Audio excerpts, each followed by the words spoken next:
മാസം നീണ്ട തെരഞ്ഞെടുപ്പ് പ്രചാരണം, വാദപ്രതിവാദങ്ങൾ, രാഷ്ട്രീയ വിവാദങ്ങൾ ഇതെല്ലാം കഴിഞ്ഞിട്ട് ഇന്നിപ്പോ ഇതാ തെരഞ്ഞെടുപ്പ് ഫലം വന്നിരിക്കുകയാണ്. ശരിക്കും കേരളം പ്രതീക്ഷിച്ച ഒരു വിധിയാണോ അല്ലെങ്കിൽ കേരളം എക്സ്പെക്ട് ചെയ്തൊരു വിധി അല്ല ഇത്? അത് ചിലരതിൽ ഭയങ്കര സർപ്രൈസ് ആയി പോയിട്ടുണ്ട്. ചില വിധികളൊക്കെ കേട്ടിട്ട് ഇത് ശരിക്കും ഇത് തന്നെയാണ് നടന്നതെന്ന് ഉള്ള രീതിയിൽ ഭയങ്കരമായിട്ട് ശരിക്കും മാറിപ്പോയിട്ടുണ്ടല്ലേ. നമ്മൾ ഇത്രയും ഇങ്ങനെ വിചാരിച്ച് കാണില്ല. അതായത് നമ്മൾ വിചാരിച്ചില്ല, പക്ഷെ ജനങ്ങൾ, ഇപ്പൊ മാധ്യമ പ്രവർത്തകർ അടക്കം അല്ലെങ്കിൽ രാഷ്ട്രീയ നിരീക്ഷകർ പോലും അല്ലെങ്കിൽ രാഷ്ട്രീയ പ്രവർത്തകർ പോലും വിചാരിക്കാത്ത അത്ര വലിയൊരു നേട്ടമാണ് UDF ഈ തെരഞ്ഞെടുപ്പിൽ ഉണ്ടാക്കിയത് അല്ലേ? UDF ഒരു മുന്നേറ്റം തന്നെയായിരുന്നു നമുക്ക് പറയാം ഈ തെരഞ്ഞെടുപ്പില്. അതിൽ പ്രധാനമായിട്ട് നമുക്ക് പറയാൻ പറ്റുന്നത് കോർപ്പറേഷനിലെ കാര്യമാണ്. നമ്മൾ നേരത്തെ പറഞ്ഞ പോലെ തന്നെ 4 കോർപ്പറേഷനാണ് UDF നേടിയത്. അതിൽ ഏറ്റവും പ്രധാനപ്പെട്ടത് കൊല്ലം കോർപ്പറേഷൻ പിടിച്ചത്. അത് വർഷങ്ങളായിട്ട് LDF കോട്ടയായിരുന്ന കൊല്ലം കോർപ്പറേഷൻ. വർഷമായിട്ട് 2000 കൂടുതൽ ഉണ്ടെന്ന് തോന്നുന്നു. 2000 കോർപ്പറേഷൻ നിലവിൽ വന്ന കാലം മുതൽ LDF നിൽക്കുന്ന ഒരു കോർപ്പറേഷൻ ആയിരുന്നു. അവിടെ ഒരിക്കലും അത് കോർപ്പറേഷന്റെ മാത്രമല്ല, ഇപ്പം സംഘടനാ തലത്തിൽ നോക്കുകയാണെങ്കിലും LDF വലിയൊരു സ്വാധീനമുള്ള ഒരു മേഖലയാണ് കൊല്ലം എന്ന് പറയുന്ന ജില്ല. അപ്പൊ ആ കൊല്ലം ജില്ല പോലും LDF പറ്റാത്ത നേതാക്കള് തന്നെ അത്രയും പ്രതീക്ഷിച്ചു കാണില്ല. ഇപ്പം സണ്ണി ജോസഫ് ഒക്കെ പറഞ്ഞതുപോലെ തന്നെ ഇത് ഞങ്ങൾ പ്രതീക്ഷിച്ചിരുന്നു, പക്ഷെ ഇത്ര വലിയൊരു മുന്നേറ്റം ഞങ്ങൾ പ്രതീക്ഷിച്ചിരുന്നില്ല എന്നാണ് സണ്ണി ജോസഫ് പറഞ്ഞത്. അപ്പം കോൺഗ്രസ് എക്സ്പെക്ട് ചെയ്തതിനേക്കാൾ അല്ലെങ്കിൽ UDF എക്സ്പെക്ട് ചെയ്തതിനേക്കാൾ ഒരു പടി കൂടി കടന്ന് ജനങ്ങൾ വോട്ട് ചെയ്തിരിക്കുകയാണ്. അപ്പം യഥാർത്ഥത്തില് ഇതായിരുന്നു ജനങ്ങൾക്ക് പറയാനുള്ളത് എന്നതാണ് ഈ ഒരു തെരഞ്ഞെടുപ്പ് വ്യക്തമാക്കുന്നത്. ഇപ്പൊ നമ്മളൊക്കെ പറഞ്ഞതാണ് നിയമസഭാ തെരഞ്ഞെടുപ്പ് മാസങ്ങൾ മാത്രമേ ഇനിയുള്ളൂ, അതിന്റെ ഒരു സെമി ഫൈനലാണ് തദ്ദേശ തെരഞ്ഞെടുപ്പ് എന്ന് പറയാണ്. അപ്പൊ അങ്ങനെയാണെങ്കിൽ ഇനി LDF 3ാം വർഷവും പിണറായി സർക്കാർ വരണം. എളുപ്പമായിരിക്കത്തില്ല. 3ാം വർഷം വരണമെങ്കിൽ, 3ാമതും പിണറായി സർക്കാർ വരണമെങ്കിൽ അത്ര എളുപ്പത്തിൽ തന്നെ ഈ റിസൾട്ട് പറയുന്നത്. കൊല്ലത്ത് തന്നെ നമുക്ക് നോക്കിയാലേ UDF 27 സീറ്റുകളാണ് കിട്ടിയത്. കഴിഞ്ഞ പ്രാവശ്യം എനിക്ക് തോന്നുന്നു LDF 39ഓളം സീറ്റുകൾ ജയിച്ച കൊല്ലത്ത്, വാർഡുകളിൽ ജയിച്ച സ്ഥലത്ത് ഇത്തവണ UDF 27 സീറ്റ് അവർ പിടിച്ചെടുത്തിട്ടുണ്ട്. LDF 16 സീറ്റ് അവർക്ക് അവിടെ ലഭിച്ചിട്ടുള്ളൂ. അതുപോലെ പറയേണ്ടതാണ് NDAയുടെ മുന്നേറ്റം. കഴിഞ്ഞ പ്രാവശ്യം 6 വാർഡുകളിൽ മാത്രമാണ് NDA മുന്നേറിയത്. പക്ഷെ ഇത്തവണ 12 വാർഡുകളിൽ NDAക്ക് മുന്നേറ്റമുണ്ട്. അപ്പൊ ഇവിടെ എന്താ സംഭവിച്ചതെന്നുള്ളത് നമുക്ക് ശരിക്കും വിശദമായിട്ട് തന്നെ പരിശോധിക്കണം. കാരണം ഒരു 1-2 സ്ഥലങ്ങൾ മാത്രമല്ല. ഇപ്പൊ നമ്മളൊന്ന് പെട്ടെന്നൊന്ന് തെരഞ്ഞെടുപ്പ് ഫലം നോക്കി വരികയാണെങ്കിൽ 2020 ഒരു റിസൾട്ട് നോക്കുകയാണെങ്കിൽ കോർപ്പറേഷനുകളിൽ 5 LDF-ഉം 1 UDF-ഉം ആയിരുന്നു. നഗരസഭയിലായപ്പോൾ LDF 43, UDF 42, NDA 2 ജില്ലാ പഞ്ചായത്തിൽ എത്തിയപ്പോൾ അത് LDF 11, UDF 3 ആയി. ബ്ലോക്ക് പഞ്ചായത്തിൽ LDF 111, UDF 40, NDA 1. ഗ്രാമപഞ്ചായത്തിലേക്ക് വരുമ്പോൾ LDF 580, UDF 340, NDA 12 ആയി.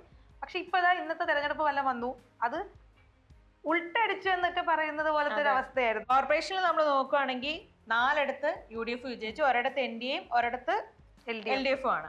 അതുപോലെ മുനിസിപ്പാലിറ്റിയിൽ നോക്കുകയാണെങ്കിൽ LDF 28 ഇടങ്ങളിലെ വിജയിക്കാൻ പറ്റിയിട്ടുള്ളൂ. UDF 54 സീറ്റുകളിൽ, NDAക്ക് 2 സീറ്റ്, മറ്റുള്ളവർ 1, സമനില 1, അങ്ങനെ പോവുകയാണ്. ജില്ലാ പഞ്ചായത്തിൽ തുല്യമാണ്. 7 സീറ്റുകളിൽ UDF-ഉം 7 സീറ്റുകളിൽ LDF-ഉം ആണ്. ബ്ലോക്ക് പഞ്ചായത്തിലെ LDF 63 സീറ്റിൽ മാത്രമേ വിജയിക്കാൻ പറ്റിയിട്ടുള്ളൂ. UDF 79 ജയിക്കാൻ പറ്റിയിട്ടുണ്ട്. NDAക്ക് അവിടെ സീറ്റുകളൊന്നും ലഭിച്ചിട്ടില്ല. ഗ്രാമപഞ്ചായത്തിലും വലിയൊരു മുന്നേറ്റമാണ് UDF നടത്തിയത്. സാധാരണ നമ്മൾ പറയുന്നത് ഗ്രാമപഞ്ചായത്തുകൾ മിക്കപ്പോഴും LDF നിൽക്കുന്നതാണ്. ഇത്തവണ പക്ഷേ 504 സീറ്റുകളിലാണ് UDF ഗ്രാമപഞ്ചായത്ത് വിജയിച്ചത്. LDF 340. ഇനി ഫലം കുറെ വരാനുണ്ട്. NDA അവിടെ 26 സീറ്റാണ് ഗ്രാമപഞ്ചായത്തുകളിൽ NDAക്ക് ഉള്ളത്. അതെ. അതിപ്പം നോക്കുകയാണെങ്കിൽ ഇപ്പം ഒരു മേഖല മാത്രമല്ല, ഇപ്പം ഒന്നെങ്കിൽ കഴിഞ്ഞ തവണയൊക്കെ ആണെങ്കിൽ ഇപ്പൊ നഗരസഭ മാത്രമായിരുന്നു വലിയൊരു ബുദ്ധിമുട്ടില്ലാതെ LDF-ഉം UDF-ഉം ഏതാണ്ട് ഒരുപോലെ നിന്നത്. ബാക്കി എല്ലായിടത്തും LDF ഒരു കൃത്യമായ മുന്നേറ്റം ഉണ്ടായിരുന്നു. പക്ഷെ ഈ ഒരു തെരഞ്ഞെടുപ്പ് നോക്കുമ്പോൾ ഒരു മേഖല മാത്രമല്ല, എല്ലാ മേഖല, അതായത് സർവ്വാധിപത്യം എന്ന് പറയുന്ന രീതിയിലേക്ക് UDF മുന്നേറുന്നു എന്നുള്ളതാണ്. അപ്പൊ ശരിക്കും 10 വർഷത്തെ ഈ ഒരു ഭരണം ആയിരിക്കുമോ ഈ UDF മുന്നേറ്റത്തിന് പിന്നിലുള്ള കാരണം എന്നുള്ളത് ശരിക്കും UDF-നോടുള്ള ഒരു താല്പര്യ കൂടുതൽ കൊണ്ടാണോ അതോ ഭരണവിരുദ്ധ വികാരമാണോ, അതൊക്കെ നമുക്ക് ശരിക്കും വരും ദിവസങ്ങളിൽ അറിയാൻ പറ്റും. എന്നാലും അർച്ചനയ്ക്ക് എന്താ തോന്നുന്നത് ഇതിന്റെ ഇങ്ങനൊരു UDF-ന്റെ മുന്നേറ്റത്തിന് പ്രധാന കാരണമായിട്ട്? ഇപ്പം നമ്മൾ എപ്പോഴും പറയുന്ന ഒരു കാര്യമാണ്, ഇപ്പം UDF-നെ സംബന്ധിച്ചാണെങ്കിൽ അവർക്ക് സംഘടനാപരമായിട്ട് LDF-നെ അപേക്ഷിച്ച് ഭയങ്കര ദൗർബല്യമുള്ള ഒരു പാർട്ടിയാണ്. സംഘടനാപരമായി താഴെ തട്ടിലേക്ക് ഇറങ്ങി ചെന്ന് പ്രവർത്തകർക്കിടയിലേക്ക് പ്രവർത്തിക്കുന്നതിൽ ബുദ്ധിമുട്ടുള്ള ഒരു പാർട്ടിയാണ് UDF എന്നാണ്, അല്ലെങ്കിൽ കോൺഗ്രസ് എന്നാണ് നമ്മൾ പലപ്പോഴും വിമർശകരൊക്കെ വിമർശിക്കുന്ന ഒരു കാര്യം. പക്ഷേ ഈ ഒരു തെരഞ്ഞെടുപ്പ് നോക്കുകയാണെങ്കിൽ കൃത്യമായിട്ട് എങ്ങനെ താഴെത്തട്ടിലേക്ക് ഇറങ്ങിച്ചെന്ന് പ്രചാരണം നടത്താം, അല്ലെങ്കിൽ എങ്ങനെ സ്ഥാനാർത്ഥി നിർണയം നടത്താം എന്ന ആദ്യഘട്ടം മുതൽ. ഇപ്പം നമുക്കറിയാം, തെരഞ്ഞെടുപ്പ് പ്രഖ്യാപിക്കലും UDFന്റെ സ്ഥാനാർത്ഥി പട്ടിക വരലും ഒരുമിച്ചായിരുന്നു. അപ്പം കോൺഗ്രസ് ഒക്കെ ഇപ്പൊ തിരുവനന്തപുരത്താണെങ്കിൽ ആദ്യഘട്ട സ്ഥാനാർത്ഥി പട്ടികയൊക്കെ എത്രയോ മുന്നേ പുറത്തിറക്കി കഴിഞ്ഞു. അപ്പം ആ ഒരു day 1 തൊട്ട് എങ്ങനെ അച്ചടക്കത്തോടു കൂടി പ്രവർത്തിക്കാം എന്ന് UDF കാണിച്ചു. ചില സ്ഥലങ്ങളിലും, അതായത് നമ്മളിപ്പം സാധാരണഗതിയിൽ തെരഞ്ഞെടുപ്പ് നടക്കുകയാണെങ്കിൽ UDFന്റെ ഒരു കാൻഡിഡേറ്റ് ലിസ്റ്റ് വന്നാൽ പിറ്റേ ദിവസം തൊട്ട് തർക്കമാണ്, പ്രശ്നമാണ്. പക്ഷെ ഇത്തവണ പ്രശ്നങ്ങൾ ഇല്ല എന്നല്ല, പക്ഷെ താരതമ്യേന കുറവാണ്. അത് കൃത്യമായിട്ട് UDF എങ്ങനെ ഈ തെരഞ്ഞെടുപ്പിന് മുന്നോട്ട് നോക്കണം, അതായത് അവരുടെ ഒരു ജീവൻ മരണ പോരാട്ടമാണ് ഇപ്പൊ നിയമസഭാ തെരഞ്ഞെടുപ്പ്, അവരുടെ ജീവൻ മരണ പോരാട്ടമാണ്. അതിന്റെ ഒരു ആശ്വാസം കിട്ടേണ്ട ഒരു വിധി ആയിരിക്കണം തദ്ദേശ തെരഞ്ഞെടുപ്പിൽ വരേണ്ടത് എന്നുള്ളൊരു ചിന്തയിൽ നിന്നാണ് ശരിക്കും UDF അതിനു വേണ്ടിയാണ് പ്രവർത്തിച്ചത്. ഒറ്റക്കെട്ടായിട്ട് തന്നത്. ഇപ്പൊ മുന്നണികളെല്ലാം ഒറ്റക്കെട്ടായി നിന്ന് അവർ പ്രവർത്തിച്ചു. അതിന്റെ ഒരു ഫലം തന്നെയാണല്ലേ ഇത് ശരിക്കും? അതെ. അതുപോലെ തന്നെ നമുക്കിപ്പോ പറയാം, ഈ തെരഞ്ഞെടുപ്പ് അടുത്ത കാലത്ത് വന്ന ഏറ്റവും വലിയ വിവാദങ്ങളിൽ ഒന്നായിരുന്നു സ്വർണ്ണപ്പാളി വിവാദം. അപ്പൊ ഈ സ്വർണ്ണപ്പാളി വിവാദം LDFന് ഒരു പ്രശ്നമാകില്ല എന്ന് നേതാക്കന്മാർ പറഞ്ഞെങ്കിലും അതിന് പുറമെ രാഹുൽ മാങ്കൂട്ടത്തിന്റെ വിഷയം വന്നെങ്കിൽ പോലും സ്വർണ്ണപ്പാളി വിവാദം തന്നെ ഈ തദ്ദേശ തെരഞ്ഞെടുപ്പിലും പ്രതിഫലിച്ചെന്ന് നമുക്ക് ഏതാണ്ട് ഒരു കാണാൻ കഴിയും. ശബരിമല പക്ഷേ ഇവരുടെ തെരഞ്ഞെടുപ്പിൽ സ്വാധീനിച്ചെന്ന് പറയുമ്പോഴും ശബരിമല നിൽക്കുന്ന വാർഡിൽ LDF ആണ് ജയിച്ചത്. BJPയുടെ സിറ്റിംഗ് വാർഡായിരുന്നു അവിടെ, പക്ഷെ BJPക്ക് അടിവതറി. അതെ. അതുപോലെ തന്നെ ഇങ്ങനെ ഒരുപാട് മാറ്റങ്ങളും വന്നിട്ടുണ്ട്. ഇപ്പം നമ്മള് BJPയുടെ ഒരു കാര്യം തന്നെ എടുത്താല്, BJP നമ്മൾ പറയുന്നുണ്ട് തിരുവനന്തപുരം കോർപ്പറേഷൻ BJP പിടിച്ചു, പക്ഷെ ബാക്കി കേരളത്തിൽ അത് മുഴുവൻ പ്രതിഫലിച്ചെന്ന് നമുക്ക് പറയാൻ പറ്റില്ല. കാരണം ഇപ്പൊ നമ്മൾ പറഞ്ഞാൽ തന്നെ ഇപ്പൊ പന്തളം നഗരസഭ BJPയുടെ കയ്യിലായിരുന്നു. അത് LDF ഈ തവണ നല്ല ഭൂരിപക്ഷത്തോട് തന്നെ തിരിച്ചു പിടിച്ചിട്ടുള്ളത്. ഇപ്പൊ BJP തെരഞ്ഞെടുപ്പിന്റെ മുന്നിൽ കണ്ട സമയം തൊട്ട് BJP പറയുന്ന ഒരു കാര്യം ഉണ്ടായിരുന്നു, 25% വോട്ട് ഇതായിരുന്നു അവരുടെ ഒരു ലക്ഷ്യം. പക്ഷെ ഇപ്പൊ കേരളത്തിലെ മൊത്തം ഇത് കണക്കുകൾ നോക്കുകയാണെങ്കിൽ BJP പ്രതീക്ഷിച്ച ഒരു മുന്നേറ്റമുണ്ട്. പലയിടങ്ങളിലും വാർഡുകളുടെ എണ്ണം പലയിടത്തും, പഞ്ചായത്തിലാണെങ്കിലും കോർപ്പറേഷനിലാണെങ്കിലും ഒക്കെ വാർഡുകളുടെ എണ്ണം ഒക്കെ കൂടിയിട്ടുണ്ടെങ്കിൽ പോലും കേരളത്തിലുടനീളം നോക്കുകയാണെങ്കിൽ ഒരു കൃത്യമായ BJP പ്രതീക്ഷിച്ചൊരു നേട്ടം BJPക്ക് നേടാൻ പറ്റിയില്ല എന്ന് തന്നെ വേണം പറയാൻ. കാരണം ഇനി നിയമസഭാ തെരഞ്ഞെടുപ്പിലേക്ക് കുറച്ചും കൂടിയൊക്കെ ഇപ്പം നമുക്കറിയാം, പുതിയ രാജീവ് ചന്ദ്രശേഖരൻ BJPയുടെ തലപ്പത്ത് വന്നിട്ടുള്ള ആദ്യത്തെ തെരഞ്ഞെടുപ്പാണ്, തദ്ദേശ തെരഞ്ഞെടുപ്പാണ്. ഇതിപ്പം ആ ഒരു തെരഞ്ഞെടുപ്പിൽ BJP മുന്നേറിയിട്ടുണ്ടോ എന്ന് ചോദിച്ചാൽ ഉണ്ട്, പക്ഷെ ഇനിയും BJPക്ക് പ്രവർത്തിക്കേണ്ടതുണ്ട്. ഇപ്പം തിരുവനന്തപുരം മുന്നിൽ വെച്ചിട്ട് ഇനി അവർക്ക് കാണിക്കേണ്ടി വരും ഞങ്ങൾ എന്തൊക്കെ ചെയ്യുമെന്ന്. കാരണം കൃത്യമായിട്ട് കേന്ദ്ര സർക്കാരിന്റെ എല്ലാ അനുമതിയും കിട്ടും. അപ്പൊ തിരുവനന്തപുരം ജില്ലയിൽ വലിയ മാറ്റങ്ങൾ BJP കൊണ്ടുവരാം എന്നാണ്. തിരുവനന്തപുരത്ത് ഒരു വികസന പദ്ധതികളുടെ ഒരു കൂമ്പാരം നമുക്കിനി പ്രതീക്ഷിക്കാം അല്ലേ? അങ്ങനെ തന്നെ. അതെ. അല്ലെങ്കിൽ പിന്നെ ഇനി മുന്നോട്ട് എങ്ങനെ പോകുമെന്നുള്ളത് ഒരു ഭയങ്കര പ്രശ്നമാണ്. ഈ 4 പതിറ്റാണ്ട് എങ്ങാണ്ടുമായിട്ട് LDF ആണ് തിരുവനന്തപുരം കോർപ്പറേഷൻ ഭരിക്കുന്നത്. അപ്പൊ അവിടെ നിന്ന് അഴിമതി തുടങ്ങിയ കാര്യങ്ങളൊക്കെ ഉയർത്തിക്കാട്ടിയാണ് BJP മുന്നോട്ട് വന്നത്. അത് BJP അതിലെ ഒരു പരിധി വരെ വിജയിച്ചു. ഇനിയും ബാക്കിയാണ് 5 വർഷമാണ് കിടക്കുന്നത്. ഈ 5 വർഷം ഇനി BJPക്ക് ചെയ്യാൻ ഒരുപാട് കാര്യങ്ങളുണ്ട്. അതെ, ഒരുപാട് പദ്ധതികൾ അവിടെ പ്രഖ്യാപിച്ചിട്ടുമുണ്ട്. ഇപ്പൊ തിരുവനന്തപുരം ആയതുകൊണ്ട് തന്നെ മെട്രോ ഉൾപ്പെടെ ഒരുപാട് പദ്ധതികൾ അവരവിടെ പ്രഖ്യാപിച്ചിട്ടാണ് തിരഞ്ഞെടുപ്പിനെ നേരിട്ടത്. അത് ഏതാണ്ട് അവരുടെ ആ ഒരു പ്രകടന പത്രികയൊക്കെ ഫലവത്തായെന്ന് തന്നെ തിരുവനന്തപുരം കോർപ്പറേഷൻ നമുക്ക് പറയാം. ഇപ്പൊ നമ്മൾ ഈ തെരഞ്ഞെടുപ്പ് വന്ന സമയത്ത് ഏറ്റവും കൂടുതൽ ചർച്ചയായ മറ്റൊരു വിഷയമായിരുന്നു രാഹുൽ മാങ്കൂട്ടത്തിന്റെ വിഷയം. അതെ, രാഹുൽ മാങ്കൂട്ടത്തിൽ വരുന്നു. രാഹുൽ മാങ്കൂട്ടത്തിന് വലിയ രീതിയിൽ CPM സ്വർണ്ണക്കള്ള മറച്ചു വെക്കാൻ വേണ്ടി രാഹുൽ മാങ്കൂട്ടത്തിന്റെ വിഷയം ഉയർത്തിക്കൊണ്ടുവരുന്നു എന്ന തരത്തിലാണ് വിമർശനങ്ങൾ ഉണ്ടായിരുന്നത്. ശരിക്കും അരുണിമയ്ക്ക് എന്താ തോന്നുന്നത്, ഈ ഒരു രാഹുൽ മാങ്കൂട്ടത്തിൽ വിഷയം ഈ തെരഞ്ഞെടുപ്പിൽ എവിടെയും ഏൽക്കാതെ പോയോ? എനിക്ക് അങ്ങനെയാണ് തോന്നുന്നത്. കാരണം എനിക്കൊന്ന് രാഹുൽ വന്ന് വോട്ട് ചെയ്ത സ്ഥലത്ത് പോലും ആദ്യം നമ്മൾ LDFന് ഒരു മുന്നേറ്റം കണ്ടു, പക്ഷെ പിന്നീട് UDF വിജയിക്കുന്ന കാഴ്ചയാണ് കണ്ടത്. പക്ഷെ എനിക്ക് തോന്നുന്നു രാഹുൽ മാങ്കൂട്ടത്തിലിനെ ഒരു വിഷയം ഉയർത്തിക്കൊണ്ട് വന്നെങ്കിലും അതിന് തൊട്ടു പിന്നാലെ തെരഞ്ഞെടുപ്പ് വന്നെങ്കിൽ പോലും അതൊന്നും ഇതിനകത്ത് പ്രതിഫലിച്ചിട്ടില്ല എന്നാണ് എനിക്ക് മനസ്സിലായ ഒരു കാര്യം. അത് മാത്രമല്ല, ഇപ്പം LDFന്റെ കാര്യം എടുത്ത് പറഞ്ഞാല് നമ്മൾ ക്ഷേമ പെൻഷൻ ഉൾപ്പെടെ ഒരുപാട് പദ്ധതികൾ തെരഞ്ഞെടുപ്പിന് തൊട്ടു മുമ്പ് പ്രഖ്യാപിച്ചു. അതെ, വികസനം തന്നെയാണ് അവർ മുന്നോട്ട് വെച്ച കാര്യം.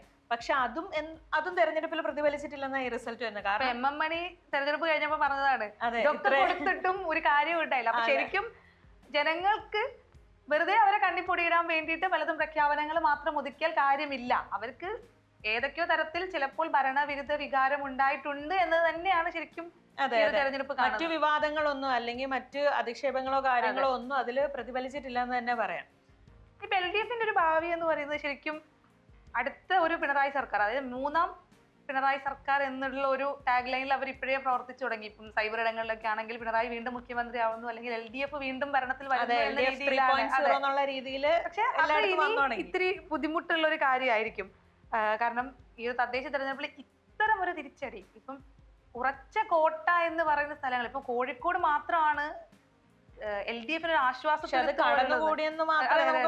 50 വർഷമായിട്ട് കയ്യിൽ വെച്ച ഒരു കോർപ്പറേഷൻ ഭരണം നിലനിർത്താൻ വേണ്ടിയിട്ട് LDF അത്രയും വേർക്കേണ്ടി വന്നു. ചെറിയ വാർഡുകളുടെ വ്യത്യാസത്തിലാണ് UDF നിന്ന് കഷ്ടിച്ച് LDF ആ ഒരു കോർപ്പറേഷൻ എടുക്കുന്നത്. അപ്പം 76 വാർഡുകളില് LDF 34 ഇടത്തും UDF 26 ഇടത്തും കടന്നുകൂടിയത്. അപ്പം ശരിക്കും ഒരുപാട്, അതായത് സ്വന്തം കയ്യിലുള്ള സ്ഥലം പോലും വിട്ടുപോകുന്ന ഒരു കാഴ്ചയാണ്. ഇപ്പൊ ജില്ലാ പഞ്ചായത്തൊക്കെ നോക്കുകയാണെങ്കിൽ വർഷങ്ങളായിട്ട് LDF നിൽക്കുന്ന കോഴിക്കോട് ജില്ല അടക്കമുള്ള ജില്ലകൾ കൈവിട്ടു പോവുകയാണ്. അപ്പൊ അത് ശരിക്കും LDF സംബന്ധിച്ചിടത്തോളം വലിയൊരു തിരിച്ചടി തന്നെയാണ്. കാരണം ഏതൊക്കെ തലത്തിൽ ഇനി പരിശോധിക്കണമെന്ന് പാർട്ടി ആയിരിക്കില്ല എന്നുള്ളത്. അതായത് എല്ലാ പാർട്ടികളും നല്ല രീതിയിൽ പരിശ്രമിച്ചെങ്കിൽ മാത്രമേ ഇനി നിയമസഭാ തെരഞ്ഞെടുപ്പിൽ ഇനി നമുക്കൊരു നല്ലൊരു പോരാട്ടവും കാണാം അല്ലെ.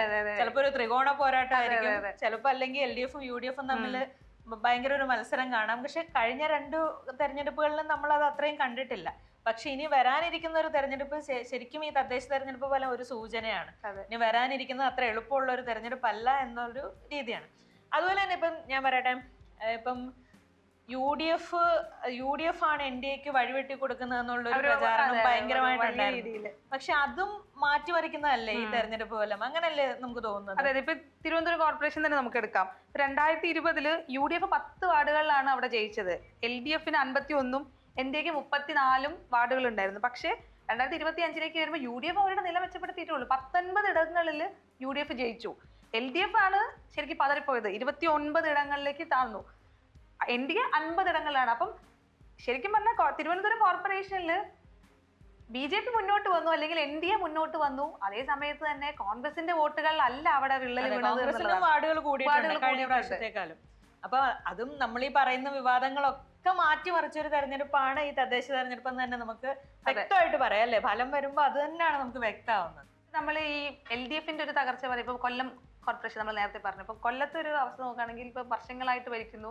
അവിടെ ശരിക്കും ഒരു വികസന മുരടിപ്പ് എന്നുള്ള ഒരൊറ്റ കൺസെപ്റ്റിലാണ് ഈ LDF വീണ്ടും വരാൻ പറ്റാത്തത്. കാരണം എന്നുള്ള തരത്തിലാണ് കാര്യങ്ങൾ വരുന്നത്. കാരണം ഇപ്പൊ നമുക്കറിയാം, കൊല്ലം റെയിൽവേ സ്റ്റേഷൻ കേന്ദ്ര സർക്കാർ ഏറ്റവും ഇമ്പോർട്ടൻസ് എടുത്തിട്ട് അവിടെ റെഡിയാക്കിക്കൊണ്ടിരിക്കുകയാണ്. അപ്പൊ അതൊക്കെ ശരിക്കും കൊല്ലത്ത് വോട്ടായി മാറി എന്നുള്ളതാണ്. ഇപ്പം ഒരു ധനമന്ത്രി ഉള്ള ഒരു ജില്ലയായിട്ട് പോലും ഒരു തരത്തിലുമുള്ള വികസനം കൊല്ലത്തെ തേടി വരുന്നില്ല. അപ്പൊ ആളുകൾ ശരിക്കും രാഷ്ട്രീയ വിവാദങ്ങൾക്ക് അപ്പുറത്തേക്ക് ആളുകൾ ഇന്ന് ഇപ്പോഴും, പ്രത്യേകിച്ച് തദ്ദേശ തെരഞ്ഞെടുപ്പ് മറ്റു തെരഞ്ഞെടുപ്പുകൾ പോലെയല്ല, രാഷ്ട്രീയത്തെക്കാൾ ഉപരി ഇപ്പം വികസനവും മറ്റു കാര്യങ്ങളൊക്കെയാണ് തദ്ദേശ തെരഞ്ഞെടുപ്പിൽ വിഷയമാവുന്നത്. അത് ശരിക്കും ഈ തദ്ദേശ തെരഞ്ഞെടുപ്പിൽ നമ്മൾ കണ്ടു. അത് മാത്രമല്ല, ഇപ്പം രാഹുൽ മാങ്കൂട്ടത്തിന്റെ വിഷയം വന്നപ്പം അതിനെ ഒന്ന് വേറൊരു രീതിയിൽ പ്രതിരോധിക്കാൻ മുകേഷിന്റെ വിഷയമാണ്. മുകേഷിന്റെ സ്ഥലമാണ് കൊല്ലം. അപ്പം ഇതൊക്കെ ഈ ഒരു തെരഞ്ഞെടുപ്പിൽ പ്രതിഫലിച്ചിട്ടുണ്ടോ എന്ന് തന്നെ നമുക്ക് സംശയിക്കേണ്ടിയിരിക്കുന്നു. ഇപ്പൊ നമ്മൾ BJPയുടെ ഒരു മുന്നേറ്റം നോക്കുമ്പോൾ സുരേഷ് ഗോപി ഈ തെരഞ്ഞെടുപ്പിൽ ശരിക്കും നടന്ന് പണിയെടുത്തിട്ടുണ്ട്. ഇപ്പൊ കലുങ്ക് സംവാദങ്ങളൊക്കെ ആയിട്ട് വലിയ വിവാദവും പ്രശ്നങ്ങളൊക്കെ ആയിട്ട് വന്നതാണ്. അപ്പം പക്ഷെ സുരേഷ് ഗോപി ആഞ്ഞു പരിശ്രമിച്ച് കഴിഞ്ഞ ലോക്സഭാ തെരഞ്ഞെടുപ്പിൽ തൃശ്ശൂര് BJP എടുത്ത് അല്ലെങ്കിൽ BJPയുടെ കയ്യിൽ കിട്ടിയ ഒന്നും നടന്നില്ല. തദ്ദേശ തെരഞ്ഞെടുപ്പിൽ വലിയൊരു മുന്നേറ്റം ഉണ്ടാക്കാൻ തൃശ്ശൂര് ശരിക്കും BJPക്ക് സാധിച്ചില്ല അല്ലെ. അത് മാത്രമല്ല പലയിടത്തും BJP ക്ഷീണിച്ചിട്ടുണ്ട്. ഇപ്പൊ പന്തളം അടക്കമുള്ള സ്ഥലങ്ങളിൽ BJP ഇല്ലാതായിക്കൊണ്ടിരിക്കുകയാണ്. അവർക്ക് ഭരണം നഷ്ടപ്പെട്ടു. പക്ഷെ ചിലയിടങ്ങൾ സർപ്രൈസ് ആയിട്ട് BJP കയറി വന്നു. അതിൽ പ്രധാനപ്പെട്ട ഒരു സ്ഥലമാണ് തൃപ്പൂണിത്തുറ. തൃപ്പൂണിത്തുറയിൽ എനിക്ക് തോന്നുന്നു 53 വാർഡിൽ 21 എണ്ണത്തില് NDA ആണ് ജയിച്ചത്. അതില് നേരിയ ഭൂരിപക്ഷത്തിലാണോ, അതായത് ഒരു വാർഡിന്റെ വ്യത്യാസത്തിലൊക്കെയാണ് NDA ജയിച്ചത്. 20 സീറ്റുകളിൽ LDF ഉണ്ട്, ബാക്കി UDF ആണ് പിടിച്ചത്. പക്ഷെ എന്നിരുന്നാലും തൃപ്പൂണിത്തുറ ഇത്രയും നാളെ LDFന്റെ കോട്ടയായിരുന്നു തൃപ്പൂണിത്തുറയിലാണ് ഇത്തവണ NDA വിജയം നേടുന്നത്. അപ്പൊ ഇങ്ങനെ മൊത്തത്തിലൊരു മാറി മറിഞ്ഞ് അല്ലെങ്കിൽ ഒരു അട്ടിമറികൾ ഭയങ്കരമായിട്ട് നടന്നൊരു തെരഞ്ഞെടുപ്പാണെന്ന് തന്നെ നമുക്ക് പറയാം. ഒരുപക്ഷെ നിയമസഭാ പോരാട്ടത്തിനേക്കാളും ഒരു തെരഞ്ഞെടുപ്പ്. ഒരു ഘട്ടത്തിൽ നമ്മൾ കരുതി ഒരു കോർപ്പറേഷൻ പോലും തോന്നിപ്പോയ ഒരു സാധനമായിരുന്നു. ഇഞ്ചോടിഞ്ച് പോരാട്ടം നടന്നത്. അപ്പൊ നമ്മൾ വിചാരിച്ചു ഇനി കോഴിക്കോടും UDF പോകുമെന്നൊക്കെ നമ്മൾ വിചാരിച്ചിരുന്നതന്നെ. ആകെ തിരുവനന്തപുരം മാത്രമേ ഉള്ളൂ ആദ്യം മുതൽ NDA ഒപ്പം നിന്നതെന്ന് എനിക്ക് തോന്നുന്നു. ബാക്കി എല്ലായിടത്തും ഒരു പോരാട്ടം നമ്മൾ കണ്ടായിരുന്നു. അപ്പൊ ഇതൊക്കെ തന്നെയാണ് ഈ ഒരു തദ്ദേശ തെരഞ്ഞെടുപ്പിലുള്ളത്. ഇനി വരാൻ പോകുന്നത് നിയമസഭാ തെരഞ്ഞെടുപ്പാണ്. അതിന് ചെറിയ മാസങ്ങൾ മാത്രമേ ഉള്ളൂ. ഇനി തദ്ദേശ തെരഞ്ഞെടുപ്പ് കഴിഞ്ഞു, നിയമസഭാ തെരഞ്ഞെടുപ്പ് വരാൻ വേണ്ടിയിട്ട്. അപ്പം 3 മുന്നണികൾക്കും പല മേഖലകളിലും ഇനിയും മാറ്റങ്ങളും പ്രശ്നങ്ങളും ഒക്കെ ഉണ്ട്. അത് മാറ്റാനുള്ള സമയമായി എന്ന് തെളിയിക്കുന്നത് തന്നെയാണ് ഈ തദ്ദേശ തെരഞ്ഞെടുപ്പ് ഫലം. അതുപോലെ തന്നെ ഇപ്പം നമ്മൾ പറയുകയാണെങ്കിൽ ഇനി ഇപ്പം നമ്മൾ സ്ഥാനാർത്ഥികളെയൊക്കെ മനസ്സിൽ വെച്ചിട്ടുണ്ടെങ്കിലും ഇനി അവര് തന്നെയാണോ ഇനി സ്ഥാനാർത്ഥികളാവണ്ടേന്നൊക്കെ ഈ തെരഞ്ഞെടുപ്പ് ചിലപ്പോൾ മാറ്റി ചിന്തിപ്പിച്ചേക്കാം. അപ്പൊ നമുക്ക് എന്തായാലും ആ ഒരു ത്രില്ലർ പോരാട്ടം ഇനി നിയമസഭാ തെരഞ്ഞെടുപ്പിലും തുടരുമെന്ന് തന്നെ നമുക്ക് വിശ്വസിക്കാം. അപ്പം ഇനി അടുത്ത നിയമസഭാ തെരഞ്ഞെടുപ്പിനായിട്ട് കേരളം കാത്തിരിക്കുകയാണ്. എന്തായാലും തദ്ദേശ തെരഞ്ഞെടുപ്പ് ഫലം നിയമസഭാ തെരഞ്ഞെടുപ്പിന് മുന്നണികളെ മാറ്റി ചിന്തിപ്പിക്കാൻ കാരണമാകുമെന്ന് തന്നെ നമുക്ക് വിശ്വസിക്കാം.